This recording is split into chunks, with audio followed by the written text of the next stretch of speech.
श्रोतेहो नमस्कार. आज 1 ऑगस्ट, लोकशाहीर अण्णाभाऊ साठे यांची जयंती. अन्यायाविरुद्ध बंड पुकारणारे, आपल्या लेखणीतून वंचितांच्या वेदनेला वाचा फोडणारे, साहित्यातून क्रांती करणारा शाहीर म्हणून ओळखले जाणारे अण्णाभाऊ साठे यांना आज आपण स्मरतो आहोत. अण्णाभाऊ साठे यांचे जीवन, त्यांचे साहित्य, त्यातील आशय आज आपण समजून घेणार आहोत. त्यासाठी आज आपल्याकडे आले आहेत अण्णाभाऊ साठे यांच्या साहित्याचे अभ्यासक, प्रसिद्ध लेखक डॉक्टर सोमनाथ कदम सर. ते कणकवली कॉलेज कणकवली इथं कार्यरत आहेत. नमस्कार सर. नमस्कार.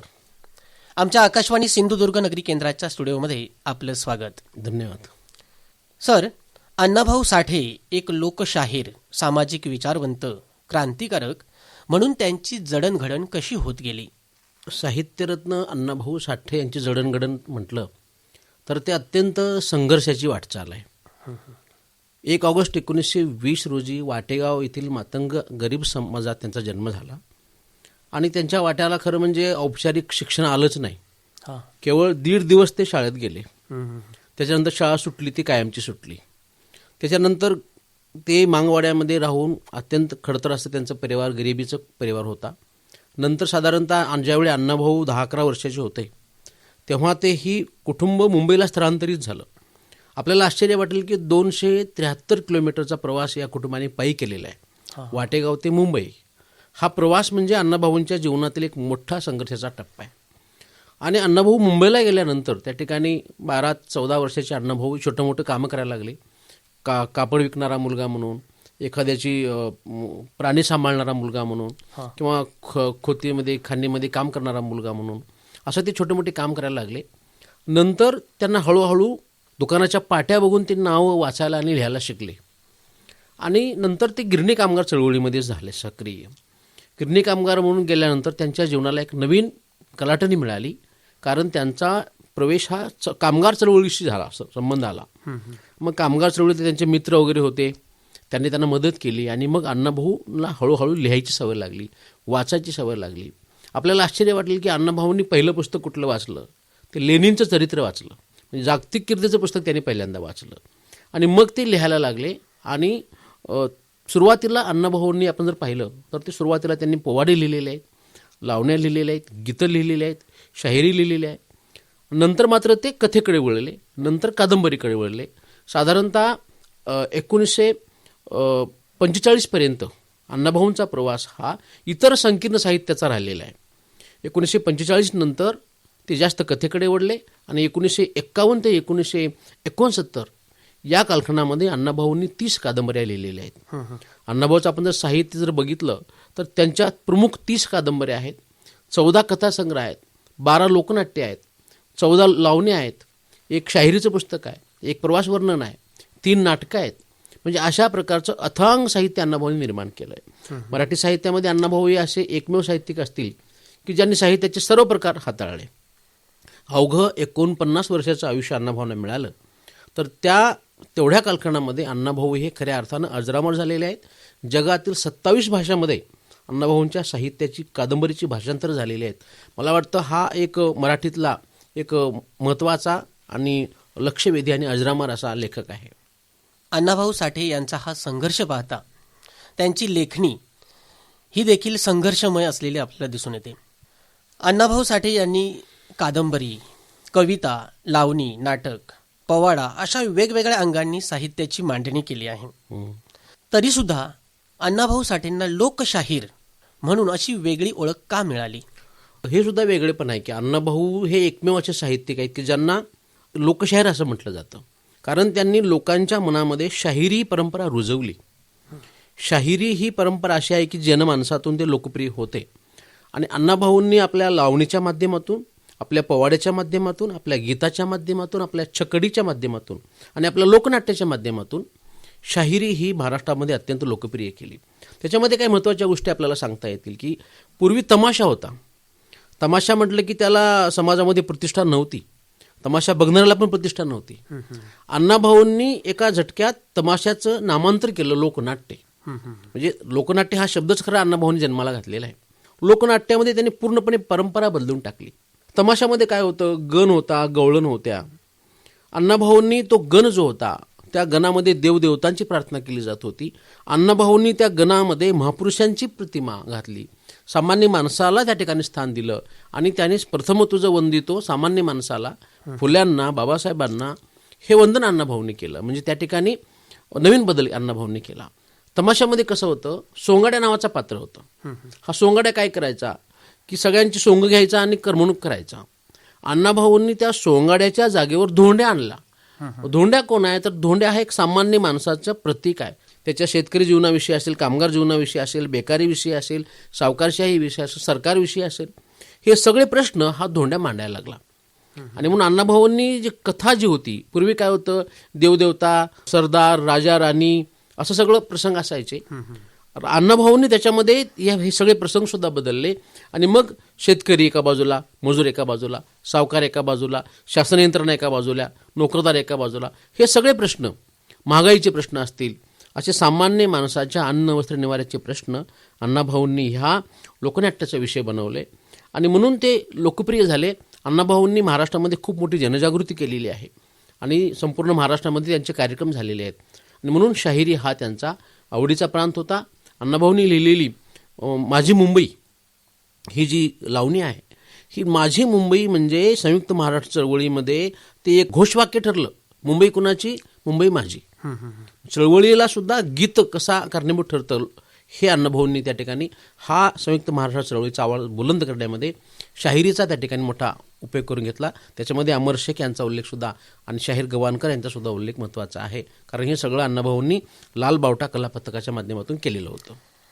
अर्थात अण्णाभाऊ साठे यांनी मांडलेलं मत हे लोकांच्या मनातील होतं, वंचितांच्या मनातील होतं, जे या समाजव्यवस्थेच्या बाहेर होते त्यांच्या मनातलं होतं. म्हणून त्यांना लोकशाहीर असं देखील म्हटलं जाते.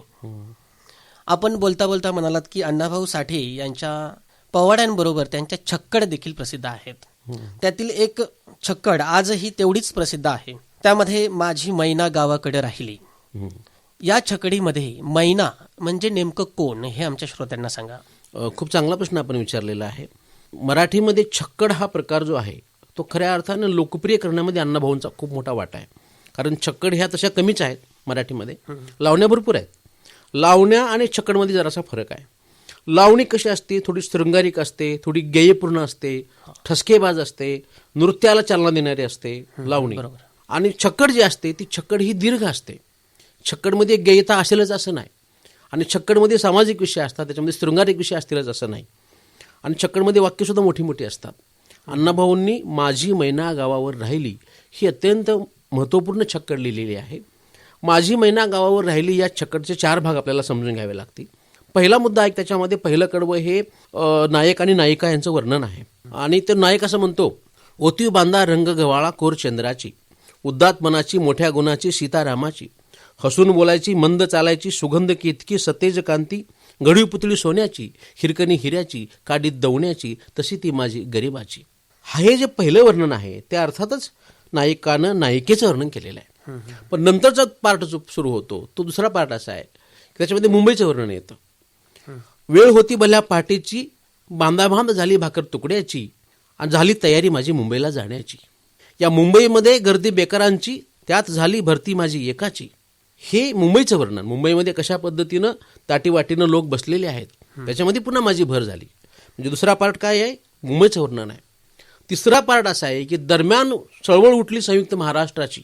अण्णाभाऊंनी त्या काळामध्ये संयुक्त महाराष्ट्राच्या चळवळीचं वर्णन केलेलं आहे. हा तिसरा भाग आहे.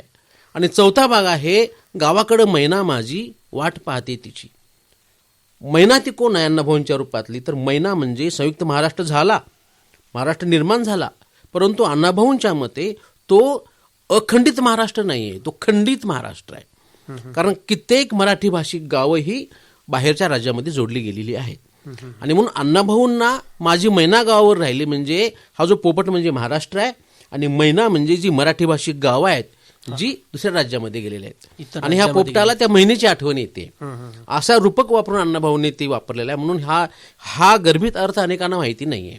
अशा पद्धतीची ही माझी मैना गावावर राहिली ही छक्कड आहे.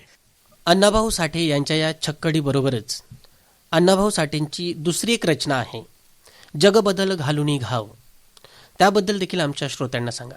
अण्णाभाऊंची ही प्रसिद्ध रचना आहे, जग बदल घालुनी घाव सांगून गेले मला भीमराव. याच्यामध्ये अण्णाभाऊंनी या समाजाचं वर्णन करत असताना गुलामगिरीच्या चिखलामध्ये अडकलेल्या दलित शोषित वंचित समाजाचे दुःख मांडलेलं आहे. गुलामगिरीच्या या चिखलात ऋतून बसला हा ऐरावत, अंग झाडून निघ बाहेर घे बिनीवरती धाव. ही ऐरावत जी उपमा आहे, ही ऐरावत आकाराने मोठा आहे, खरं तो गुलामगिरीमध्ये अडकलेला आहे. आणि ही गुलामी कशाची आहे? धर्माची आहे, कर्मकांडाची आहे, अंधश्रद्धेची आहे, शोषणाची आहे. आणि ह्या कर्मकांडामध्ये सगळ्या अडकलेल्या गुलामगिरी जीवन जगणाऱ्या लोकांना अण्णाभाऊ म्हणतात की तुम्ही आता ही गुलामगिरी सोडून द्या, अंग झाडून निघ बाहेर. त्याचबरोबर हा जो वंचित समाज आहे, दबलेला समाज आहे, त्याला धनवंतांनी छळलेला आहे, धर्मांधांनी छळलेला आहे, सावकारांनी छळलेला आहे. तर अशा या सगळ्या छळातून मुक्त होण्यासाठी त्या ठिकाणी अण्णाभाऊ म्हणतात की तुम्हाला जग बदलावं लागेल. हे जग बदलावं लागेल म्हणजे काय? जग बदलणे म्हणजे काही बाह्य कल्पना नाही आहे. जग बदलणे म्हणजे अण्णाभाऊंना असं अपेक्षित आहे की शोषणाने बरबटलेलं जग बदलायचं आहे, विषमतेचं जग बदलायचं आहे, अन्यायाचं जग बदलायचं आहे आणि समतावादी, न्यायवादी, समताधिष्ठित, धर्मनिरपेक्ष दृष्टीत कुणीही अन्याय नाही होणार अशा पद्धतीचं एक मानवतावादी जग निर्माण करायचं आहे. अशा पद्धतीचं स्वप्न अण्णाभाऊंचं होतं. आणि मला हा उपदेश मला बाबासाहेबांनी दिलेला आहे असं अण्णाभाऊ स्पष्टपणे सांगतात. आणि म्हणून ते म्हणतात जग बदल घालून गाव सांगून गेले मला भीमराव. अर्थात याच्यात सामाजिक एकता कशी निर्माण होईल याकडे अण्णाभाऊ साठे यांचं लेखन आपल्याला जाताना दिसून येतं. सर, अण्णाभाऊ साठे म्हटलं की आपल्या समोर येतात त्यांच्या फकीरा, चित्रा, वारणेचा वाघ अशा अनेक कादंबऱ्या. अण्णाभाऊ साठे यांच्या या कादंबरी लेखनाचं वेगळं वैशिष्ट्य काय सांगता येईल? एक गोष्ट अशी आहे, अण्णाभाऊवर खऱ्या अर्थानं खूप सारा अन्याय झालेला आहे. तो वाचकांनी काही प्रमाणामध्ये केला, समीक्षकांनी केला, प्रकाशकांनी केला. त्यांच्या संपूर्ण पद्धतीने त्याच्यावर अन्याय झालेला आहे अण्णाभाऊवरती. आणि प्रकाशकांनी सुद्धा अन्याय का केला असं म्हणालो, अण्णाभाऊंच्या वास्तविक कादंबऱ्या जर माझ्या अभ्यासाप्रमाणे 30 आहेत, परंतु कोण 32 सांगतं, कोण 35 सांगतं. असं का होतं? कारण अण्णाभाऊंच्या काही कादंबऱ्या प्रकाशकांनी नावं बदलू छापलेल्या आहेत आपल्या पद्धतीने. वास्तविक अण्णाभाऊच्या 30 कादंबऱ्या आहेत. आणि या 30 कादंबऱ्यामध्ये खरं चर्चा फकीराचीच होते. माझ्या अभ्यासाप्रमाणे अण्णाभाऊंच्या इतर सुद्धा कादंबऱ्या तेवढ्याच ताकदीच्या आहेत. चित्रा आहे, तार आहे, चिखलातील कमळ आहे, वारणेचा वाघ आहे, मयूर आहे, आवडी आहे, वैजयंत आहे. ह्या सगळ्याच कादंबऱ्या तोडीस तोड आहेत. इतरही कादंबऱ्या आहेत. अण्णाभाऊंच्या सगळ्या कादंबऱ्या ह्या अत्यंत वाचनीय आहेत, अत्यंत दर्जेदार आहेत. आणि त्यालासुद्धा न्याय दिला पाहिजे, त्यासुद्धा लोकांनी वाचल्या पाहिजेत. फकीरा कादंबरी अण्णाभाऊंनी डॉक्टर बाबासाहेब आंबेडकरांच्या झुंजार लेखणीला समर्पित केलेली आहे. एवढा त्यांच्यावरती जसा मार्क्सचा प्रभाव होता तसा अण्णाभाऊवरती बाबासाहेब आंबेडकरांचा सुद्धा प्रभाव होता. अण्णाभाऊंच्या 30 कादंबऱ्यापैकी 23 कादंबऱ्याच्या नायिका आहेत प्रमुख भूमिकेमध्ये, नायिका प्रधान कादंबऱ्या आहेत. पण ह्या नायिका कशा आहेत? या नायिका बंडखोर आहेत.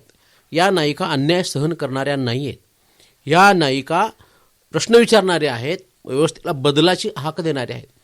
आपल्याकडे कसं होतं, स्त्रियांवर अन्य प्रकारचे अन्य अत्याचार होत होते आणि त्याच्यामुळं या सगळ्या कादंबऱ्यामध्ये अण्णाभाऊंनी स्त्रियांचं एक वेगळं विश्व, जे की संविधानवादी आहे आणि त्यांच्यावरती जो अबला म्हणून शिक्का बसलेला आहे, तो अबला हा शिक्का तोडणाऱ्या मोडणाऱ्या ह्या कादंबऱ्या आहेत.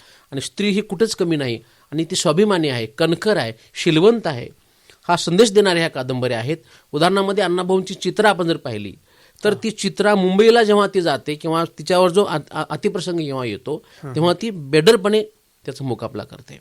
अण्णाभाऊची वैजयंता, जेव्हा वैजयंता ही खरं एक तमाशामध्ये काम करणारी, नाच करणारी स्त्री आहे, परंतु जेव्हा तिचा त्या तमाशाचा मालक, त्या मालकाचा मुलगा तिच्यावर जेव्हा अतिप्रसंग करण्याचा प्रयत्न करतो तेव्हा ती त्याला झापते आणि म्हणते की माझी कला माग, माझा शरीर मला मागायचं नाही, माझ्या कलेला तू प्रेम कर. म्हणजे हे जी समाजामध्ये होतं की तमाशा म्हणले की ती नाचणारी स्त्री आणि मग तिला कोणीही अशा पद्धतीने छळलं तरी चालतं, अशा प्रकारची जी मानसिकता होती त्याला छेद अण्णाभाऊंनी दिला. त्याचबरोबर अण्णाभाऊंच्या एका कादंबरीमध्ये समाजातील जे देवाच्या नावानं सोडणाऱ्या ज्या मुरळी जोगतीने आहेत, देवदासी आहेत, त्याच्यावर सुद्धा अण्णाभाऊंनी भाष्य केलेलं. आणि ही देवदासी प्रथा ही खऱ्या अर्थानं नष्ट झाली पाहिजे, त्यांना जगता आलं पाहिजे, हा संदेश अण्णाभाऊंनी दिलेला आहे. अशा अनेक उदाहरणं आपल्याला देता येतील. या कादंबऱ्यातून नायिकांचं किंवा नायकांचं बाणेदारपणा या लेखनात असलेला दिसून येतोय. अण्णाभाऊ साठे यांच्या कथा संग्रहाचं एक अभ्यासक म्हणून आपण कसं विश्लेषण कराल? अण्णाभाऊंच्या कथा जर बघितल्या तर त्या अत्यंत लोकप्रिय आणि अत्यंत वाचनीय आहेत. बरं, त्या वाचनीय का आहेत? अण्णाभाऊ असं म्हणतात की मला कल्पनेचे पंख लावून भराऱ्या मारता येत नाहीत. म्हणजे मी जी कथेमध्ये माणसं लिहितो ती माणसं मी कुठेतरी पाहिलेली आहेत आणि म्हणून अण्णाभाऊंनी कथेमध्ये जी माणसं आपल्याला दिसतात अण्णाभाऊंच्या, ती समाजामध्ये वास्तव घडलेले सगळे प्रसंग आहेत असं वाटतं, जिवंत प्रसंग आहेत. ते स्वतः अण्णाभाऊंनी काही वेळा पाहिलेलं होतं. आणि म्हणून अण्णाभाऊंच्या कथेतील माणसं सुद्धा कशी आहेत, समतावादी भारताचा संदेश देतात. अण्णाभाऊ एका आंतरजातीय विवाहाचा त्या ठिकाणी पुरस्कार करणारे आहेत आणि त्यांच्या कथेमध्ये स्वाभिमानाची चाड दिसते, गुलामगिरीची चीड दिसते. भीमा आपण पाहतोय शमशानातील सोनं सगळ्यांनाच माहीत आहे. तो भीमा मुंबईतला आहे, तो म्हणतो की जगावं तर गरिबानं आणि मरावं तर श्रीमंतानं. म्हणजे हा विचार डोक्यात काय येतो, श्रीमंतांनी मरायचं असतं का, असं काही नसतं, परंतु ही आग आहे त्याच्या पोटातली. अशा पद्धतीचे अनेक प्रसंग आपल्याला सांगता येते. अण्णाभाऊ साठे यांचा कालखंड बघितला तर हा कालखंड चळवळीचा कालखंड आहे. आणि अर्थात या कालखंडात अण्णाभाऊ साठे यांचं पारंपरिक व्यवस्थेला तडा देणारं लेखन आपल्याला पाहायला मिळतं. त्याचं वेगळेपण आपल्याला कसं सांगता येईल? आपल्याला असं दिसतं की अण्णाभाऊ ज्या काळात लिहित होते ते पहिल्यांदा लक्षात घेतलं पाहिजे की त्या काळामध्ये साहित्याच्या प्रांतामध्ये 2 गट होते. एक गट होता कला ही कलेसाठी मानणारा, ही लेखन काय कलेसाठी आहे आणि मग त्याला काही कलेसाठी आपण ते केलं पाहिजे. दुसरा गट होता कला ही जीवनासाठी आहे आणि कला ही जीवनासाठी आहे, त्या कलेमध्ये सामान्य माणसाच्या जगण्याचे प्रश्न वगैरे आले पाहिजेत असं मानणारा जो गट होता, त्या गटामध्ये अण्णाभाऊ साठे होते. वि स खांडेकर सुद्धा त्या गटाचे होते. मग ह्या गटामध्ये अण्णाभाऊ साठे त्यांनी भूमिका मांडली की कला ही केवळ कलेसाठी नसते, कला ही जीवनासाठी सुद्धा असते. आणि म्हणून तुम्ही जो प्रश्न विचारलात की त्या चळवळीच्या अनुषंगाने अण्णाभाऊचं लेखन, खरं म्हणजे अण्णाभाऊ साठे हे खरं चळवळ्या लेखक होते. ते नुसते साहित्यिक कादंबरीकार नव्हते, ते मुळात कार्यकर्ते होते, बिन्नीचे कार्यकर्ते होते. आणि म्हणून त्यांनी जसं डफावर थाप देऊन जसे त्यांनी शाहिरी गायली, तशा पद्धतीनं त्यांनी आपल्या लेखणीच्या माध्यमातून सुद्धा केवळ मनोरंजन हे ध्येय न ठेवता प्रबोधन आणि परिवर्तन हे 2 ध्येय अण्णाभाऊंनी ठेवलेले होते. त्या कालखंडामध्ये आपण पाहतो की मोठ्या प्रमाणामध्ये स्वातंत्र्याची चळवळ चालू होती, भारताला स्वातंत्र्य देण्यासाठीची. अण्णाभाऊंच्या अनेक साहित्यामध्ये स्वातंत्र्याच्या चळवळीचा त्या ठिकाणी उल्लेख येतो. अण्णाभाऊंची मास्तर ही कादंबरी तर त्याच्यावरच आहे. मास्तर हा या चळवळीचा नायक आहे. तो शिक्षक कशा अर्थानं स्वातंत्र्याविरोधात चळवळ करतो त्याचा उल्लेख आहे. म्हणजे ती मास्तर ही कादंबरी असेल किंवा अनेक प्रसंगामध्ये अण्णाभाऊंच्या लावण्यामध्ये, कवनामध्ये, कवितेमध्ये, छक्कडमध्ये आपल्याला हा देशभक्तीचा आणि राष्ट्रवादाचा संबंध आलेला दिसतो. दुसरी गोष्ट अशी आहे की त्या कालखंडामध्ये संयुक्त महाराष्ट्र चळवळ मोठ्या प्रमाणात झाली होती. त्या संयुक्त महाराष्ट्र चळवळीमध्ये अण्णाभाऊंनी उभा महाराष्ट्र ढवळून काढलेला होता. एवढं की अण्णाभाऊंची धास्ती घेतलेली होती की त्यावेळच्या सरकारने अण्णाभाऊंच्या कार्यक्रमावर बंदी घातलेली होती. काही महिने अण्णाभाऊ साठे निर्वासित पद्धतीने जीवन जगत होते, मराठवाड्यामध्ये इकडे तिकडे फिरत होते, अमरावतीच्या तुरुंगामध्ये होते. म्हणजे हे एवढं अण्णाभाऊंच्या शब्दामध्ये ताकद होती, त्यांच्या आवाजामध्ये ताकद होती. तिसरे म्हणजे गोवा मुक्ती चळवळ सुरू झाली. त्या गोवा मुक्ती चळवळीमध्ये सुद्धा अण्णाभाऊंनी भाग घेतला आणि गोव्याकडे चला नावाचा पोवाडा लिहिला. अण्णाभाऊंचं लेखन म्हणजे खऱ्या अर्थानं चळवळीला बळ देणारं लेखन आहे आणि त्यांच्या शब्दामध्ये चळवळ निर्माण करण्याची ताकद होती. आजही आपण पाहतोय की अण्णाभाऊंचं लेखन हे मोठ्या प्रमाणामध्ये सामान्य माणसाला बळ देणार आहे. चळवळ हा अण्णाभाऊंच्या लेखनाचा केंद्रबिंदू होता. अण्णाभाऊ साठे यांनी आपल्या जीवनात परदेश दौरा देखील केला आहे आणि या परदेश दौऱ्यावर आधारित त्यांचं प्रवास वर्णन हे आहे. त्याविषयी आमच्या श्रोत्यांना सांगा. अण्णाभाऊ हे आपल्याला माहिती आहे की अण्णाभाऊंच्या जीवनाचे साधारणतः 2 कालखंड पडतात. पहिला जो कालखंड आहे तो मोठा कालखंड आहे, तो आहे कम्युनिस्ट विचाराचा कालखंड. नंतर मात्र त्यांचा प्रभाव 1956 नंतर बाबासाहेब आंबेडकरांचा प्रभाव वाढला त्यांच्यावरचा. परंतु त्यांना कम्युनिस्ट चळवळीविषयी, कम्युनिस्ट देशाविषयी फार आकर्षण होतं. रशिया, चीन हे जे कम्युनिस्ट देश आहेत आणि त्यातला जो विचार आहे कम्युनिझम विचार, तो आपण पाहायला पाहिजे असं त्यांना वाटायचं. आणि मग त्यांची जबरदस्त इच्छा होती की आपण काही करून एकदा रशिया बघायचं. परंतु परिस्थिती सामान्य, पैसे असायचे नाहीत अण्णाभाऊंच्याकडे, परंतु त्यांची इच्छा मात्र जबरदस्त होती. त्यांनी 2दा प्रयत्न केला. शेवटी 3ऱ्यांदा त्यांना यश आलं आणि 1962 साली अण्णाभाऊ चितोड की राणी या विमानाने रशियाला गेले.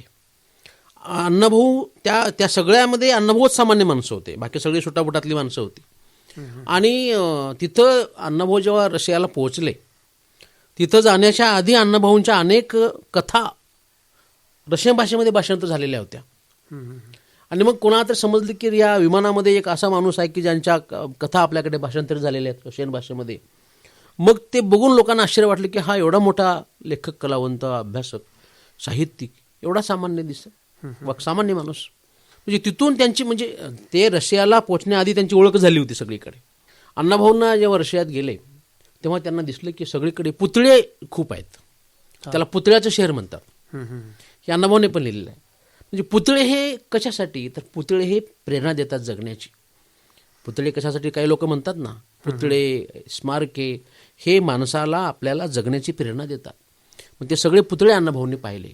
अण्णाभाऊंना कोणतरी विचारलं की तुम्ही रशियात काय पाहणार, तेव्हा अण्णाभाऊ म्हणाले की मला रशियामध्ये फुटपाथवरून फक्त भटकायचं आहे, सामान्य माणूस मला बघायचा आहे. त्यांना कोण भुकेला मिळते का बघायचं होतं, पण रशियामध्ये असलं कोणी मिळालं नाही. आणि मग रशियातल्या त्या सगळ्या प्रगतीचं कारण जेव्हा अण्णाभाऊला समजलं, ते म्हणाले की अण्णाभाऊ म्हणतात की रशियातले माणसं प्रचंड देशप्रेमी आहेत, त्यांचं त्या देशावरती फार प्रेम आहे आणि ते नेहमी त्याच भूमिकेत असतात. अण्णाभाऊंनी तिथल्या त्या ठिकाणी स्मारकांना भेट दिली आणि तिथून अण्णाभाऊ रशिया पाहून भारतामध्ये आले. तेव्हा त्यांच्या डोक्यामध्ये साम्यवादाचं एक स्वप्न होतं की या देशामध्ये गरीब श्रीमंत असा भेद राहू नये, सगळ्यांच्या किमान मूलभूत गरजा तरी भागल्या पाहिजेत. आणि म्हणून माझा रशियाचा प्रवास हे अण्णाभाऊ साठे यांचं छोटंसं चरित्र आहे, पण ते नक्की सगळ्यांनी वाचलं पाहिजे. त्याच्यातून आपल्याला एक खूप मोठी वैश्विक दृष्टी, आंतरराष्ट्रीय दृष्टिकोन आपल्याला त्या ठिकाणी मिळतो. सर, अण्णाभाऊ साठे यांचं एकंदर साहित्य आणि वर्तमान काळ यांची सांगड आपण कशी घालाल? चांगला प्रश्न आहे. अण्णाभाऊंचा कालखंड आपण जर बघितलं तर 1920 ते 1969 असा आहे. आणि आता 1969 नंतर 2026 आपण आहोत. परंतु असं दिसेल की अण्णाभाऊंनी त्यांच्या साहित्यामध्ये जी काही मांडणी केली होती, जे काही प्रश्न मांडले होते, ते आजही तसेच आहेत बऱ्यापैकी. अण्णाभाऊंनी बेकारीचा उल्लेख केलेला होता, अण्णाभाऊंनी महागाईचा उल्लेख केलेला होता. आपल्याला आश्चर्य वाटेल, अण्णाभाऊंनी महागाईवर पोवाडा लिहिला होता. अण्णाभाऊंनी बेकारीचं वर्णन केलं होतं, त्यांच्या लावणीमध्ये आपण पाहिलं ते. अण्णाभाऊंनी त्या ठिकाणी सामान्य माणूस, शेतकऱ्याचे हाल अण्णाभाऊंनी मांडलेले होते. आणि उठ रे सर्जा, शिवारी चला, असं अण्णाभाऊंनी शेतकऱ्याविषयी सुद्धा लिहिलेलं आहे. अण्णाभाऊंनी स्त्रियांच्या विषयी खूप लिहिलेलं आहे, परंतु स्त्रियांचे प्रश्न आजही आहेत. अण्णाभाऊंनी कामगारांचे प्रश्न मांडले होते आणि कामगारांना त्या ठिकाणी किमान वेतन मिळालं पाहिजे, त्यांच्या गरजा भागल्या पाहिजेत, हे अण्णाभाऊंचं स्वप्न होतं. समाजामध्ये जातीअंत झाला पाहिजे. अण्णाभाऊंनी उमा चौगुले आणि धनाजी रामोशी यांचं लग्न लावून दिलं, आंतरजातीय विवाह. आजही आंतरजातीय विवाह होत नाही. आज आता आपल्या समाजामध्ये आता आपण पाहिलं, हे सगळे प्रश्न, महागाईचा असेल किंवा राष्ट्रीय दृष्टिकोन आपला असेल, प्रत्येकाला आपल्या देशामध्ये आजही आपण पाहतो की आपली जात प्रिय वाटते, आपला धर्म प्रिय वाटतो, काही वेळा आपला प्रांत प्रिय वाटतो. त्याच्यामध्ये राष्ट्र हे फार शेवटी पडतं.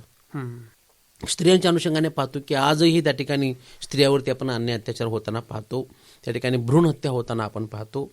म्हणजे हे, आणि आजही ग्रामीण भागातील स्त्रियावरती अत्याचार होतात. अशा आपल्याला पदोपदी जाणवतं. हे लोक बोलायला तयार नाहीत. अण्णाभाऊ साठे प्रसंगी ते जेलमध्ये गेले, खरं ते बोलायचे थांबले नाहीत. साहित्यामध्ये त्यांनी लिहिलं, जे काय वाटतं, जे खरं ते लिहिलं. आता सुद्धा साहित्यिक सुद्धा आपली लेखणी जपून वापरतात.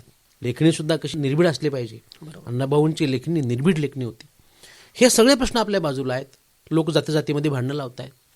अण्णाभाऊ ज्या समाजातून आले होते, त्या समाजाच्या माध्यमातून किंवा इतर जातींच्या माध्यमातून दलित जातीमध्ये आपण पाहतो की आता संघर्ष निर्माण होत चाललेले आहेत, वाद निर्माण होत चाललेले आहेत. आणि म्हणून या सगळ्या प्रसंगी आपल्याला अण्णाभाऊची आठवण येते. त्यांनी खऱ्या अर्थानं समाजाला जोडणारं लेखन केलं होतं आणि राष्ट्रीय भावना जोडणारं लेखन केलं होतं, समाजाचे प्रश्न मांडणारे लेखन केलं होतं. आणि म्हणून हे सगळे प्रश्न आजही वर्तमान काळामध्ये तसेच आहेत. अण्णाभाऊंच्या लेखणीची पुन्हा एकदा गरज या ठिकाणी वाटते. सर, जाता जाता अण्णाभाऊ साठे यांच्या जयंतीनिमित्त आपण काय संदेश द्याल? अण्णाभाऊ साठे यांची जयंती आता 1 ऑगस्ट 2026 पासून सगळीकडे सुरू होते. महाराष्ट्रामध्ये, भारतामध्ये आणि अगदी रशियामध्ये सुद्धा अण्णाभाऊंची जयंती साजरी होते, जगामध्ये सगळीकडं. तर या निमित्तानं मी समाजाला असा संदेश देईन की अण्णाभाऊंचे विचार लोकांनी वाचले पाहिजे. अलीकडे जी तरुण पिढी आहे ते जास्त प्रमाणामध्ये आता वाचन करत आहे, परंतु हार्ड पुस्तकाचा वाचनाचा आनंद जो आहे, अण्णाभाऊंच्या कादंबऱ्या, अण्णाभाऊंच्या कथा जर वाचल्या तर निश्चितपणे आपल्याला एक निर्मळ अशा पद्धतीचा एक विचार मिळतो. आणि अण्णाभाऊंनी जे सांगितलेलं आहे, जग बदल घालून घाव सांगून गेले मला भीमराव, हा संदेश त्यांचा मला वाटतं अत्यंत मोलाचा आहे. तर तो सगळ्यांनी समजून घेतला पाहिजे. जातीजातीमध्ये, धर्माधर्मामध्ये, प्रांतामध्ये विद्वेष पेरणाऱ्या शक्तीपासून सावध होऊन अण्णाभाऊंचे विचार त्यांच्या जयंतीनिमित्त खरे समतावादी, न्यायवादी, संविधानवादी विचार देण्यासाठी प्रत्येकाने प्रयत्न करायला हवेत. आणि मला वाटतं अण्णाभाऊंना तीच खऱ्या अर्थाने कृतिशील अशा पद्धतीचे आदरांजली वाहिली जाईल.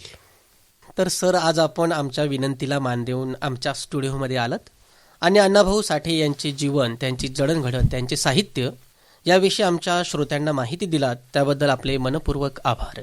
आकाशवाणीचे सुद्धा मनपूर्वक आभार. धन्यवाद.